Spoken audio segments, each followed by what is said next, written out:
అందరికీ నమస్కారం. Inter exams అయిపోయాయి. ఇక ఫ్యూచర్ గురించి ఆలోచించాల్సిన టైం వచ్చేసింది. ఈ కీలకమైన టైంలో సరైన దారిని ఎలా ఎంచుకోవాలి? ఈ విశ్లేషణలో దాని గురించే వివరంగా చూద్దాం. ఈ టైంలో అందర్లోనూ ఒకవైపు ఎగ్జైట్మెంట్, మరోవైపు కాస్త కన్ఫ్యూజన్ ఉండటం చాలా కామన్. ఎన్నో దారులు, ఎన్నో అవకాశాలు, ఏది సెలెక్ట్ చేసుకోవాలి? ఈ గందరగోళానికి ఒక క్లారిటీ ఇవ్వడమే ఈ విశ్లేషణ ఉద్దేశం. దీనిని కెరీర్ జర్నీకి మీ ఫస్ట్ రోడ్ మ్యాప్లా అనుకోవచ్చు. సరే, మరి మొదలుపెడదామా?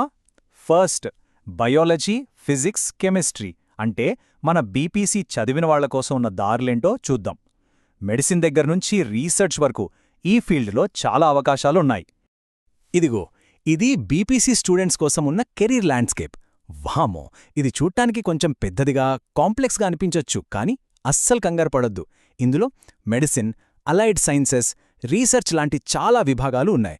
మనం కలిసి దీనిలోని ప్రతి విభాగాన్ని ఒక్కొక్కటిగా చూద్దాం.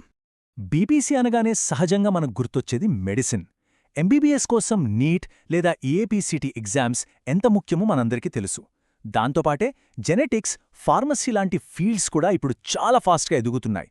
ఒకవేళ రీసెర్చ్ మీద ఇంట్రెస్ట్ ఉంటే ఐఐఎస్సి, బిట్స్ పిలానీ లాంటి టాప్ ఇన్స్టిట్యూట్స్ ఈ కోర్సులను ఆఫర్ చేస్తున్నాయి.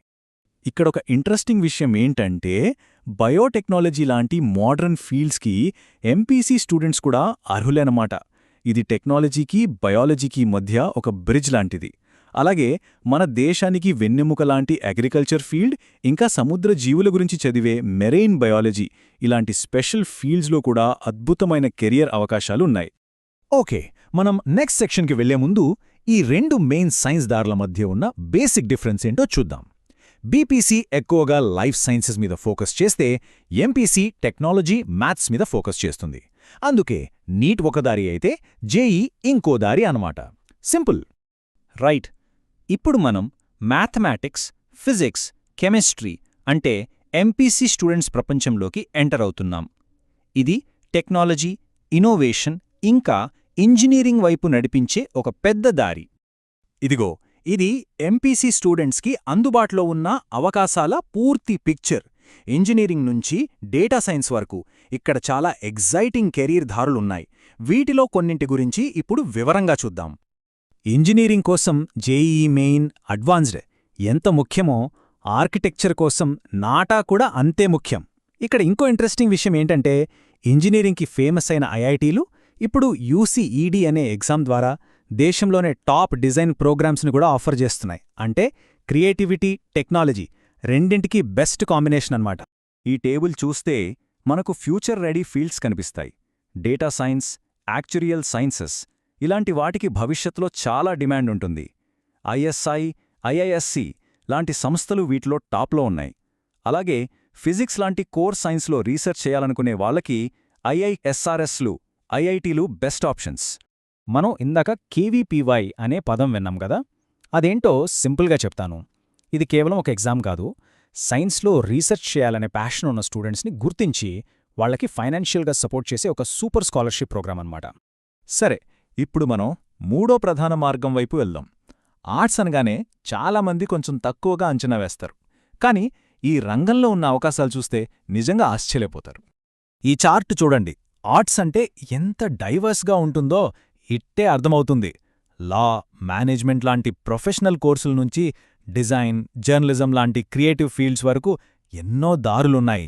ఇవన్నీ చాలా పవర్ఫుల్ కెరియర్స్కి పునాది వేస్తాయి. ఇది చాలా ముఖ్యమైన పాయింట్. ఆర్ట్స్ అంటే కేవలం పాతకాలపు కోర్సులు మాత్రమే కాదు.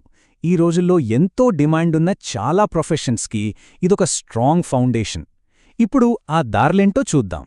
లా చదవాలనుకుంటే క్లాట్, ఇంటర్ తర్వాత డైరెక్ట్గా ఐఐఎంలలోకి అడుగుపెట్టాలనుకుంటే ఐపీఎం-మ్యాట్, ఇవి చాలా కీలకమైన పరీక్షలు.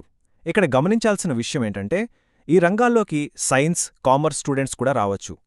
అదే ఈ కెరీర్ దారిలో ఉన్న బెస్ట్ పార్ట్. ఈ పట్టిక ఆర్ట్స్ యొక్క గొప్పతనాన్ని చూపిస్తోంది. అదే దాని flexibility. Psychology, journalism, mass communication ఇలాంటి ఫీల్డ్స్లోకి ఏ స్ట్రీమ్ నుంచైనా రావచ్చు. ముఖ్యంగా సెంట్రల్ యూనివర్సిటీలలో అడ్మిషన్ కోసం సియుఈటీ ఎగ్జామ్ ఇప్పుడు చాలా కీలకంగా మారింది. ఇప్పటివరకు మనం 3 ప్రధాన మార్గాలను చూశాం. ఇప్పుడు అన్నింటికంటే ముఖ్యమైన స్టెప్, ఈ మ్యాప్లో మనకు సరిపోయే గమ్యాన్ని ఎలా ఎంచుకోవాలి, ఈ జర్నీని ఎలా స్టార్ట్ చేయాలి. సో గుర్తుంచుకోవలసిన కొన్ని కీలకమైన విషయాలు ఇవి. ఎవరో చెప్తున్నారని కాకుండా మన ప్యాషన్ ఏంటి, మన స్కిల్స్ ఏంటి అనేదానికి ఫస్ట్ ప్రిఫరెన్స్ ఇవ్వాలి. సరైన ఎంట్రన్స్ ఎగ్జామ్స్ ఏంటో తెలుసుకొని ఇప్పట్నుంచే ప్రిపేర్ అవ్వాలి. ఇది కేవలం ఒక గైడ్ మాత్రమే. అసలైన అన్వేషణ ఇక్కడ్నుంచి మొదలవుతుంది. అబ్రహాం లింకన్ చెప్పినట్టు మన ఫ్యూచర్ మన చేతుల్లోనే ఉంటుంది. కరెక్ట్ నిర్ణయాలు తీసుకుని కష్టపడితే మనం కోరుకున్న భవిష్యత్తును మనమే సృష్టించుకోవచ్చు. ఈ మ్యాప్లోని దారులన్నీ ఇప్పుడు మీ ముందున్నాయి. ఇప్పుడు ప్రయాణాన్ని మొదలుపెట్టాల్సిన టైమొచ్చేసింది. మీ ఆసక్తి, మీ కలలు, మీ లక్ష్యాలు వీటన్నిటినీ దృష్టిలో పెట్టుకుని ఏ మార్గంలో వెళ్లాలో నిర్ణయించుకోవాలి. All the best!